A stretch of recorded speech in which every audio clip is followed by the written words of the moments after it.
Welcome to SEL in EDU. where we discuss all things social and emotional in education. I'm Krista. And I'm Craig, and we are your host on this journey. This podcast is created in partnership with Pennsylvania ASCD. Good morning, SEL and EDU family. I hope you're doing well today. And I am here with one of my favorite people, as you know, Craig Martin. Craig, how are you today? I'm doing well. I had an opportunity to get a little bit of a workout in so I can get that brain development and flow and all of that good oxygen happening. And it's 60 degrees here, which is insane for February. So I've been outside a little bit. I'm going to try to make some more time to go outside because that just really helps to amplify all of the joy that you can have. So I'm really excited about that. Yeah, if I remember though, some of your social media posts from last year had you enjoying the snow and making snow angels out in your front yard. So I think you like the snow too. I do enjoy it. It's very strange that I could possibly be somewhat of a snow polar bear chocolate edition. But we'll see what the rest of 2023 brings. Yeah, awesome. Awesome. I'm looking here at planning a vacation myself. It's been gorgeous weather, but I'm hoping to get to a beach to kind of kick back and relax for a couple of days.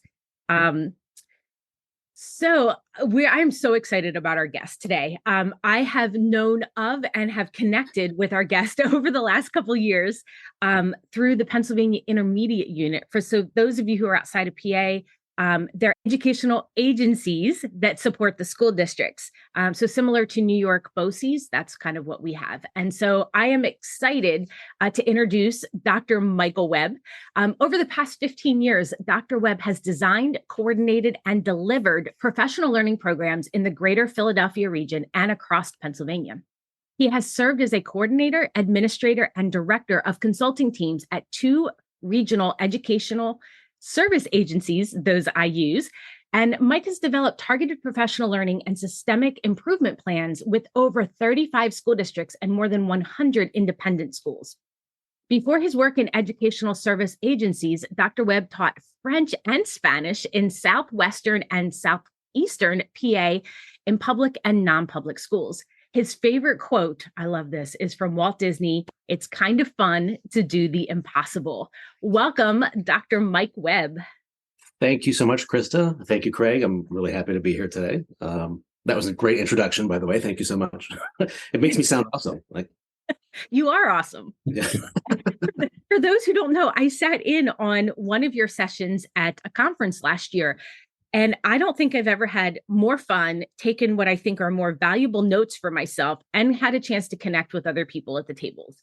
And so right away, I'm like, would you like to come to the podcast? Because I really want people to hear about this disruptive thinking approach that you introduced us all to. And so if you don't mind, could you tell us a little bit about what that is and what led you to that point? Sure. It was really fun. I'm glad to hear that you had a good time because when I present at anywhere, but especially at a conference, I judge my own evaluation as to did that work? Did I have fun? Because if I had fun, then it probably means that other people did. Because as a presenter, when things are going well and when they're maybe not going so well. So I'm glad to hear that you had fun. The area that I really focused on in that session was disruptive thinking and change and innovation as it pertains to K-12 education. And some people would probably say that's kind of a dichotomy because K-12 education not really known for embracing change, embracing disruptive thinking, or innovation, and that's kind of the whole point. That I think these are practices and mindsets that really should be in place for us, especially now that we need to set the right environment for that kind of change to be embraced, for innovative practices to flourish, both in our classrooms, schools, and then largely school systems. And I know that I love how you said it was a mindset, because, and you gave us very actionable practices, things that we could tweak ourselves, so that we could take this back to our organizations, to our systems, and be able to share that process. Yeah, absolutely. Did you want me to speak to some of those, or? Yes, please. Oh, okay, I'd be happy to. So one thing that we focus on in that area of change, innovation, disruptive thinking is really the idea of yes and thinking. And yes and actually comes from the world of improv, which, yes, I have a slight background in my past. I didn't. That's not part of the bio that you read, but yeah, that is in the past. And the yes and mindset, I like to describe it as a non-zero mentality. Sometimes when we have conversations or sometimes conflicts with people, we think about things from a zero-based mentality and really look at somebody's going to win and somebody's going to lose, which in sports, if you're a Philadelphia fan, especially, hits a little bit too close to home right now. But yes, there are winners and losers in sports, because that's what it is. But in school, we shouldn't really be thinking about things that way. It's how do we contribute to ideas and build upon those ideas. So that idea of yes and thinking, it's related closely to iterative thinking as well, that we start with one idea and then continue to build upon that until you get to the point where your end point idea is something that is very different from where you started, but it could not have been possible without the contribution of all those little ideas throughout the way. Mm. One of the I think one of the things that I that surfaces for me comes from an article that you wrote. You included on LinkedIn, failing to learn or learning to fail. And there's a part of this piece where you talk about schools that try to create a corporate environment for a school community, which I just believe, I don't believe that that's really great practice, but I really love the nuggets that you shared in regards to what I call like failing forward. You talk about at this time, there are a number of people, especially educators, who feel riddled, by the stagnation of students, their ability to thrive and be achievers, but we've also not spent a lot of time focusing on growth mindset and giving the students tools for how to navigate and rise beyond the mistakes that are made. And I'm just kind of curious, from your lens and work that you've been doing, how are you, what has been some of the nuggets you've been sharing with teachers and school leaders when they see that their school may not be making a kind of progression and movement they hope for, and that maybe this is a great opportunity for mindset shift? That is a great question, Craig. And thank you for reading up on me on LinkedIn. Appreciate that as well. So yeah, that particular article I found really fascinating because we and it's not an idea that is original to me, certainly, but failure isn't something that we tend to look at positively, but failure is how we learn. And so from a school system, when we look at failure is bad, then we're kind of saying, like, because there's then no learning. If you don't fail, you don't learn. And that can be from the classroom level or a school or system level as well. And one of the things, going back to what Krista said about the session that she attended at PASCD this past year, we did an activity called collective storytelling, which is closely related to that yes and idea of thinking. But in this collective storytelling, I call it one word at a time. It's again an improv based strategy where we come up with, as a group, an idea, like a premise for this story, and then each person in the room contributes just one word to telling the story. So I would say once, Krista could say upon, Craig might say et cetera, until we get to the end of the story. And I use this with a lot of school-based teams that I work with for a few reasons. One, it kind of gives you an idea of like, what's the personality of this group altogether, and where does that story go? It's fun and engaging because part of the debrief after is, what was challenging about that activity?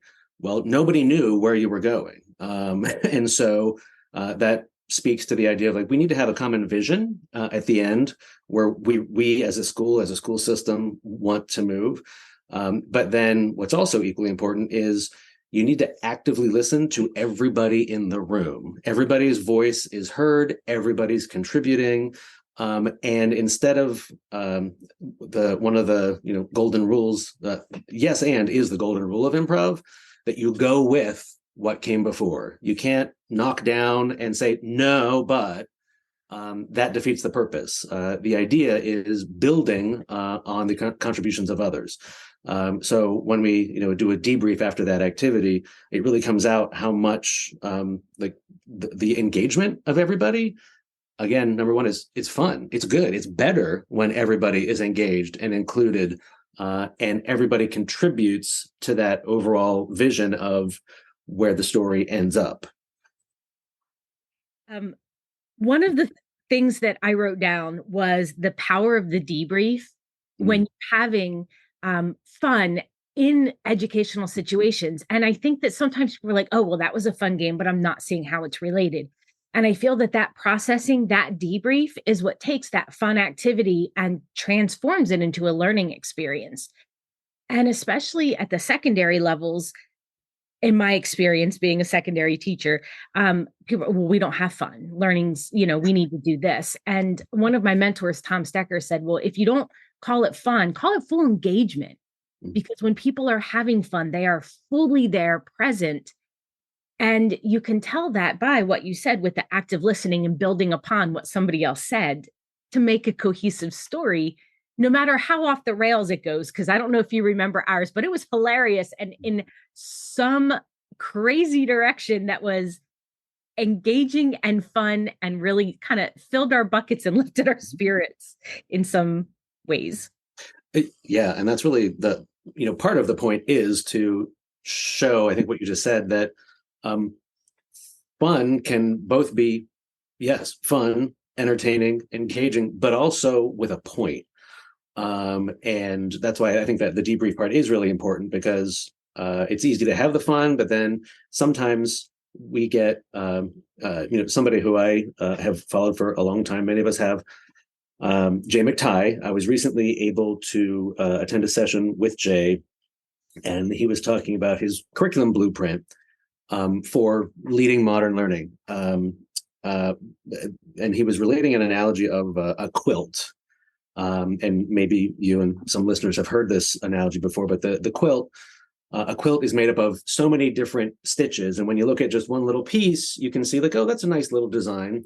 But when you make that analogy to a school, or again, a school system, we get lost in the little stitches very frequently and forget that, like, hey, we're making a quilt here.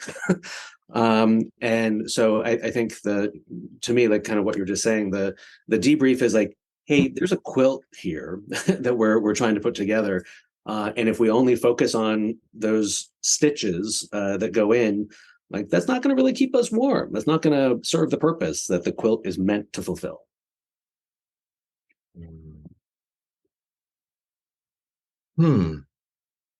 Purpose, right? It is. I think it's hard at this time when it seems like there's so much happening. But if we hold to what is true and what is possible, I wrestle. And I'm wrestling because I have a couple of traits of thought, but I also have some curiosities as well that still kind of teeter back to the yes and thinking. I also did a little bit of improv, did some with my students, because wanted to create an environment where there was no wrong answer. That they had the ability, they knew that they were connected to um, a governing philosophy that even I am going to make mistakes and I'm going to say, hey, I think I got it wrong here. How can I do this thing differently tomorrow? Because I want you to get it. And I'm connecting that idea of this fabric to people understanding that they know what's inside of that fabric that keeps everything together. They know that there's great character. They know that there's resilience. They know that there is connection. They know that there's innovation and design. There's creativity. There's stories. There's so much to it.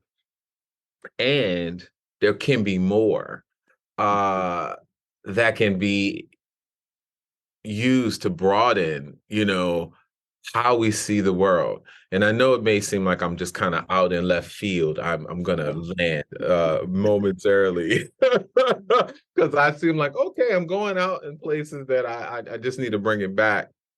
I am curious about how do you help people disrupt conventional thinking so that they can receive some of these gems that you have shared. I think you did a presentation, if I'm not mistaken, on every system is designed to get what it gets, which can be included in the gifts. But I know disruptive thinking is part of that. And so how are you helping people or aiding people in systems through this process of disruptive thinking so that they don't become held to what was and open themselves up to what could be? Craig, I think you are not out in left field at all. You are totally on point with everything that you just said.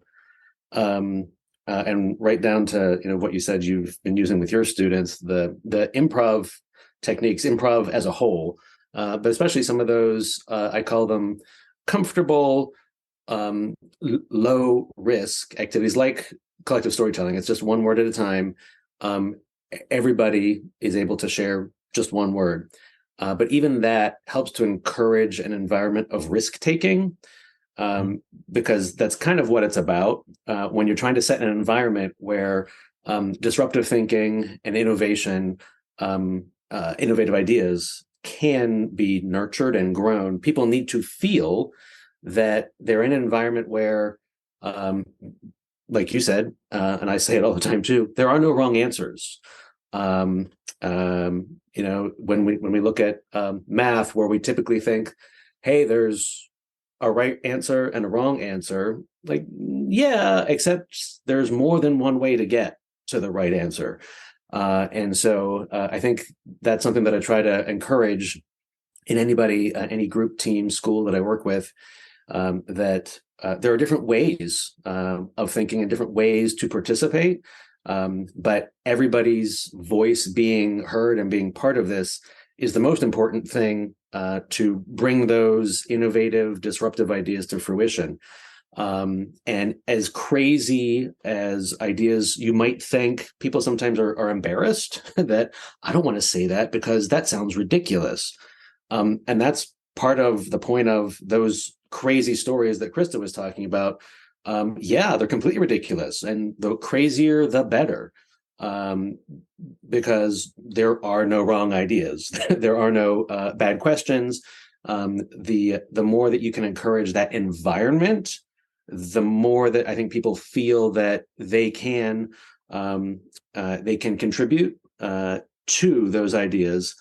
And that goes into another idea that I really like to share, and it's similar to some of the things we've been talking about, but it's the adjacent possible.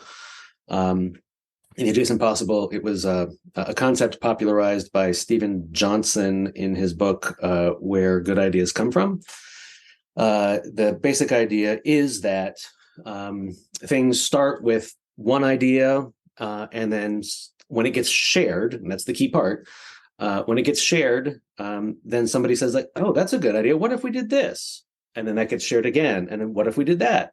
And then eventually that idea, as we were saying previously, that idea becomes something that, wow, that came from this one original idea. Yeah, and that's because everybody contributed and shared and iteratively developed it over time. Oftentimes, the example of a modern cell phone, iPhone or not iPhone, is used. That way back when, for all those of us who can remember, you used to have 5 or 6 different devices. You had something that played music. You had a phone. You had a computer that was just the internet, and you had a wallet. But now you had a camera. Exactly. You at this point, everything can be in one device, but it was slow over time, and then more rapidly that we were able to now have all of those things just in one device. I'm writing down so many ideas that are also sparking. I loved when you talked about the adjacent possible. I had written that down. And I think that part of that is also self-regulation, in that we want to suspend judgment when we hear somebody else's ideas. So honoring voice and choice and actively listening, but then suspending judgment and using the yes and. There's an activity that we have done with groups where we put a cat up in a tree, a picture, and say, in your group, you need to come up with as many, we're going for quantity, not quality, ways of getting the cat down. Now, I did have to put some parameters over time because somebody was like, a flamethrower. I'm like, well, we want the cat alive. Right. Keep it living. So that's only, what's the point if he's not going to survive? And I think that looking at, this is the way it's always been done. We can't do it another way. And honoring what people are contributing. And thinking about how that relates to education, you also talked about this shift in our society as a general with the experience economy, and looking at, and I'm going to just throw out a couple words here, and then maybe you can respond to them. I had written down what is natural to then standardized and customized and personalized, so that we're holding back on our judgments and suspending judgment because that's the way we've always been doing it, but really putting up front and center what is possible and how do we best serve the people in front of us for the future that's changing so rapidly. Can you speak to some of those pieces? Absolutely. And that's one of the things that in that particular session that we've been talking about, I laid out at first, because in our everyday lives, whatever we do, school, not school, we can see that happening. So the experience economy, that concept, it was, I think, Pine who introduced it in the late 90s. But that idea talks about how commercially things have changed over the past 150 years, from a commodity-based economy to products to services. And now we're in more of an experience economy where people expect things to be personalized, because there's so much choice that we have now, that I don't want just I don't want coffee beans, although, hey, if you want coffee beans, you can get them. We all have our coffee this morning, for sure. But your barista, coffee bar, Starbucks, whatever brand you might prefer, is the best example, and one that I use all the time to explain this, that, yep, coffee beans are where it started, and then it became you can buy those coffee beans in the supermarket, and then you can brew it yourself. Great, okay, that's a product that you can buy, or you can go to a diner and have your coffee poured for you. Maybe the coffee is good, maybe it's or you can go to a place that serves gourmet coffee, and have your name written on the jacket, and with a little smiley face as well. And brewed however you want it, you can get it. It's totally personalized to you. So, and that's just one sample of how we do our shopping that way as well. If you bought this, you might like. And so, I lay that out initially. And sometimes people have a hard time translating. Yeah, but that's like business. What if this is school? Like, okay, well, that might be the problem. That if we're not looking at school as a personal experience, and we're looking at education as something that is done to people, well, how do we feel about it when something is done to us, as opposed to being able to participate in education and making it feel like it's really part of me, and I'm part of the process. I have a question, but the things that I was writing down made me think about there's a guy, Colhan. If I'm not mistaken, I'm probably messing up his name. Who does a lot of leadership um, work. I think he has a book, Business Improvisations. I'm looking down my notes. And talks about what is important for leaders today. And so I'm really trying to think about, well, what are the ways in my school community and in my spheres of influence, how can we supercharge our sensibilities and getting out of what we've always known. I don't think that our reaction to COVID and how we're educating children is going to be looking back at what we've done before. We have to operate in a new paradigm. And that's hard. And it feels very dangerous to school leaders who have built a level of success based on the tools and strategies you've known that have been true. Like, this recipe works. And going out and doing something different requires you to improvise and be adaptive. But not many school environments allow leaders today to innovate. And so I know Bob talks about reacting, adapting, and then communicating. And so one of the things he says, and it kind of ties what both of you have been talking about, it's important to create a safe space, but I think it should be a brave space, because I think we should feel encouraged to be brave and be resilient and do stuff and fail and be able to just get another opportunity and keep at it. But he says it's important to create a safe space for people to thrive, take chances, fail, engage in yes and, as long as we suspend judgment, right?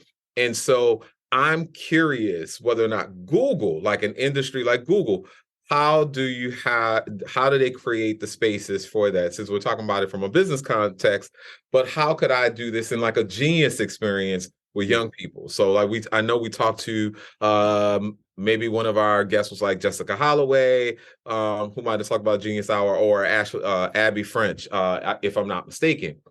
So my question here, I know my juices are flowing now. I think my question really is have you seen school communities who've taken a lot of what you have shared in regards to like the yes and like theory and have brought that alive, and whether or not it's small or whether or not it has become grand scale? I'm curious, like, where have you seen school communities or teams do it well in adopting this frame? Another great question, Craig. From the work that I have done, I usually see it in smaller pockets. It's hard to identify large systems that's their MO for how they operate. But I would say in small teams, whether it be a team within a school, like a department, or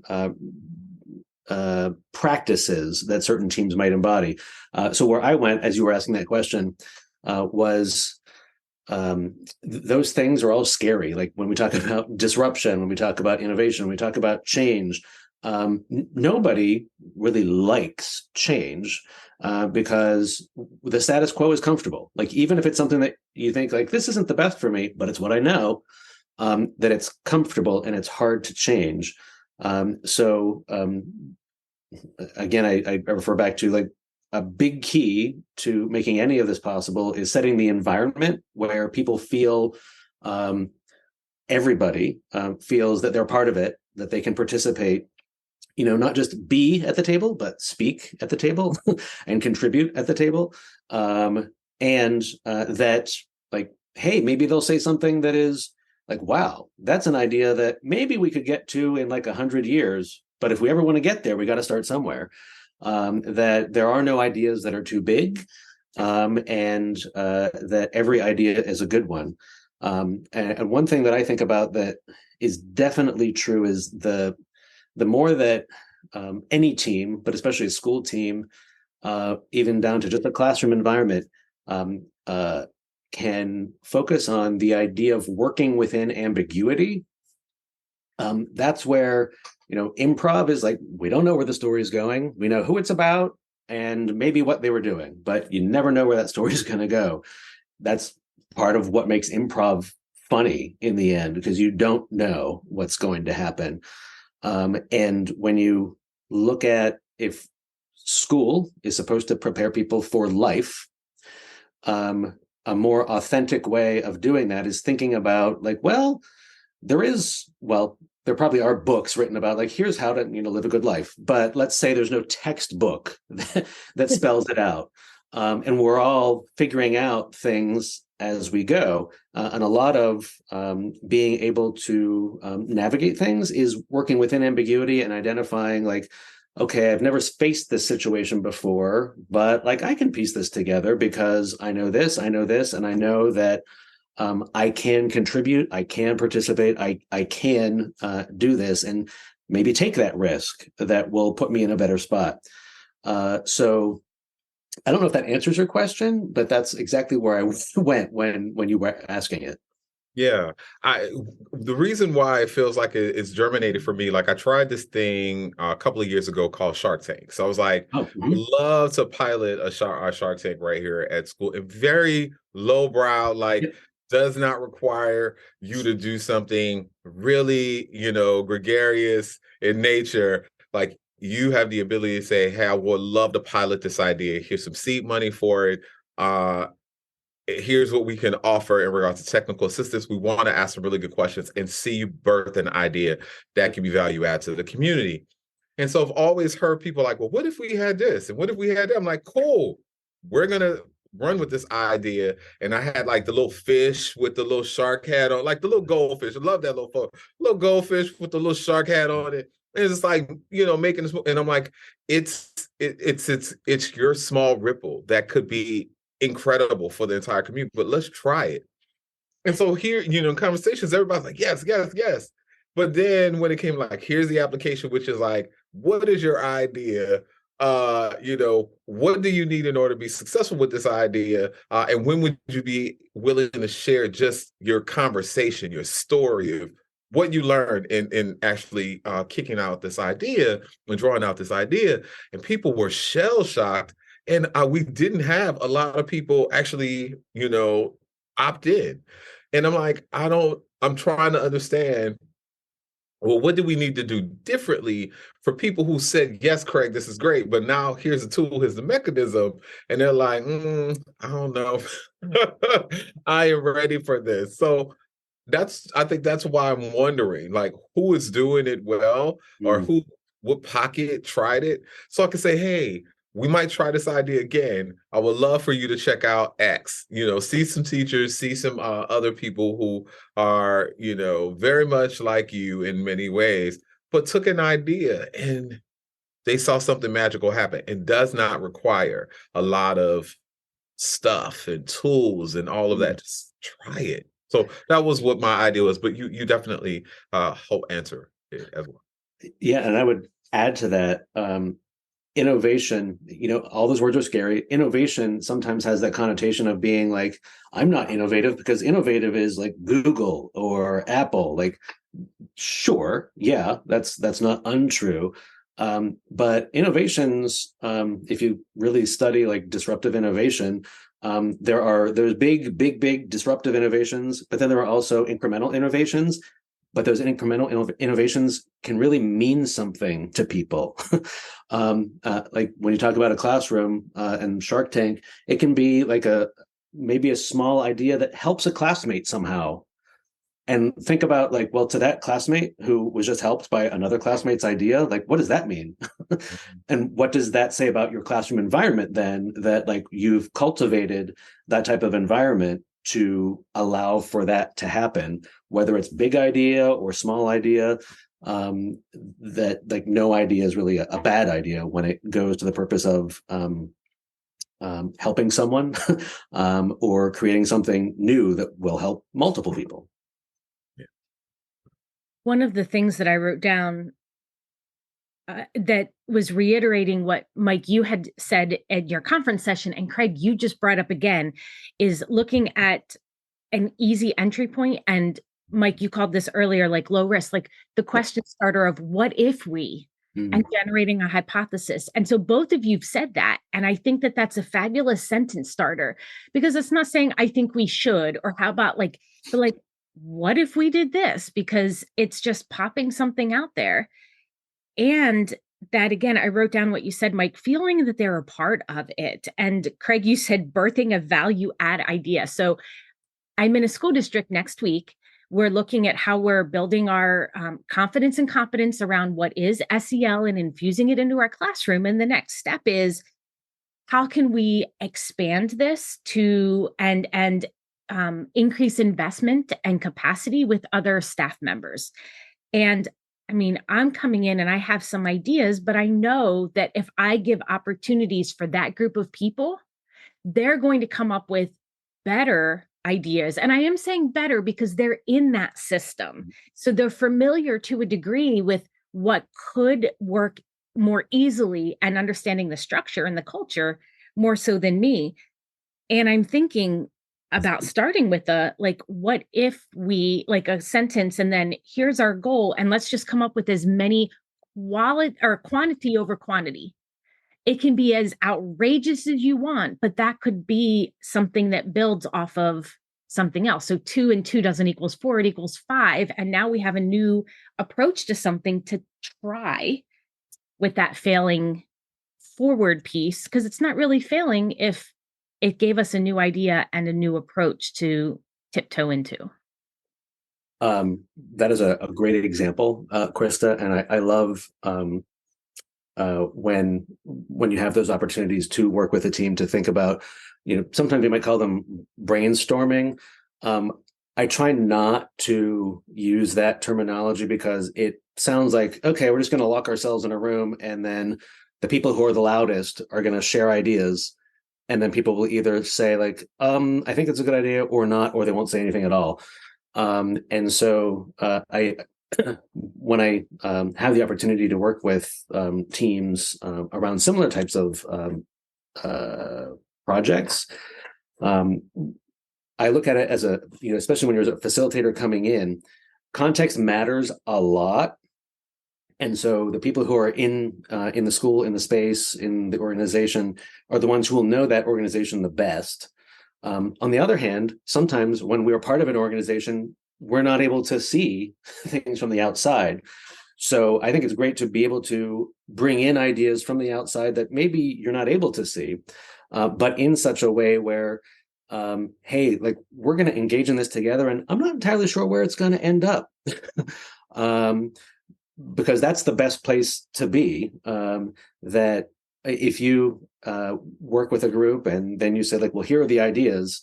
Well, then where's the capacity that's built within that group to develop those ideas and grow them on their own? It's really about, again, fostering that environment. What if we, and I use the disruptive thinking process. It was Luke Williams wrote a book called Disrupt. And that's the model that I typically use when I approach this work.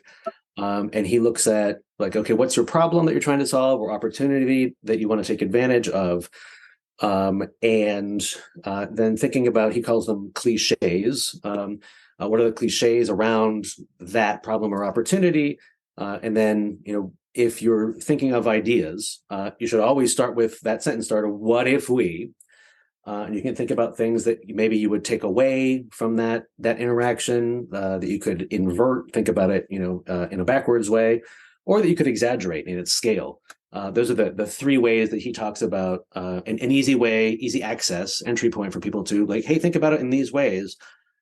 And that's really just a start, because once the ideas start to flow, then it's like, and people feel like, oh, do they really mean that all ideas are good ideas? And what if we doesn't have any limits? Then you really start to see things. And one other thing that I always like to do in situations like that, because we do see in any group, there are people who feel more comfortable putting themselves out there, and people who might be there but don't feel quite as comfortable participating. And I like to encourage active engagement non-verbally. So everybody who I work with will talk about how much I love Post-its and sticky notes.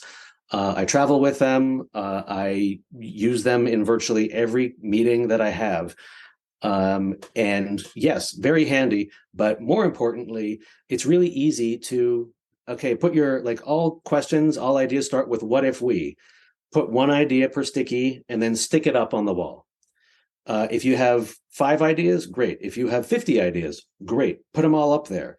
But that way, nobody's saying anything. Nobody's dominating the conversation. Maybe they have a lot of stickies, but all ideas then get represented.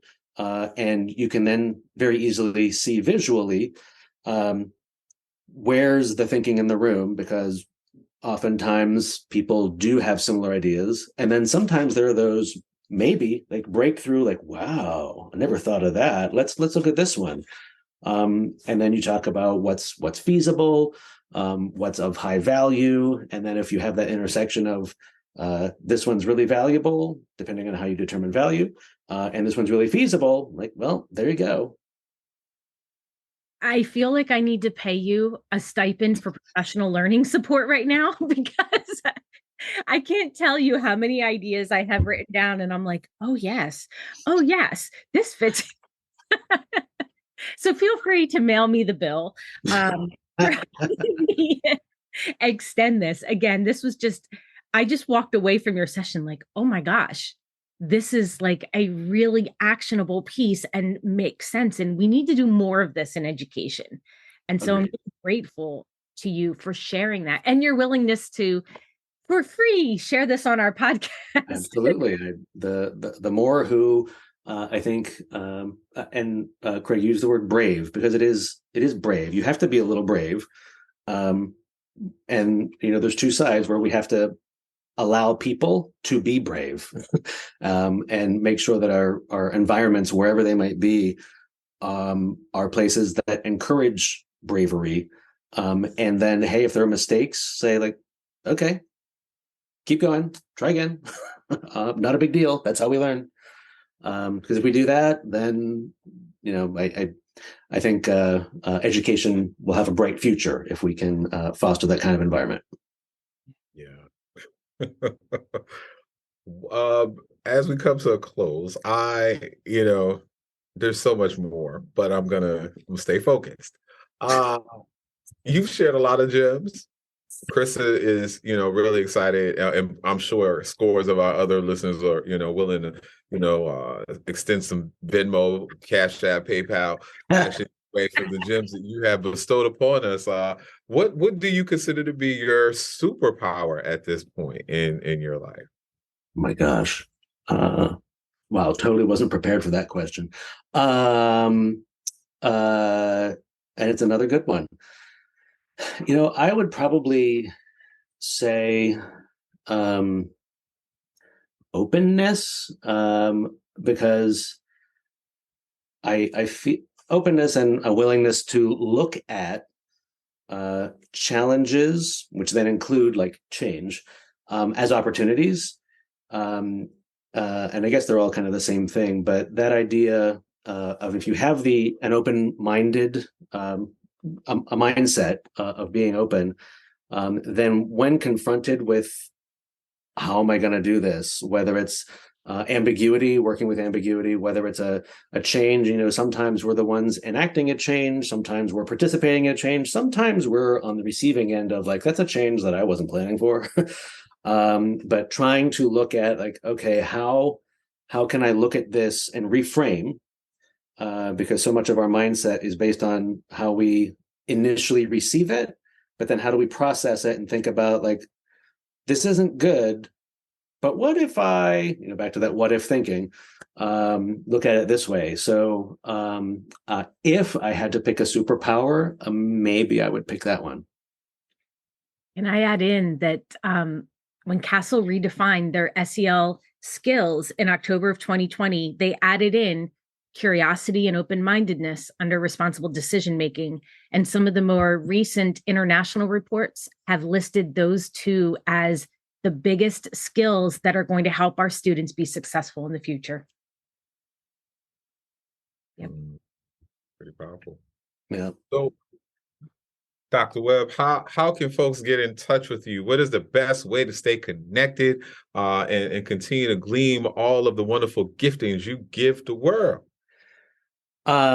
Everybody can find me on Twitter or LinkedIn. My Twitter handle is at WebbMK, Webb with two B's. Sometimes people get confused, but those two are probably the best places to find me. Also, if you are in or around the greater Philadelphia region, please stop by Montgomery County Intermediate Unit.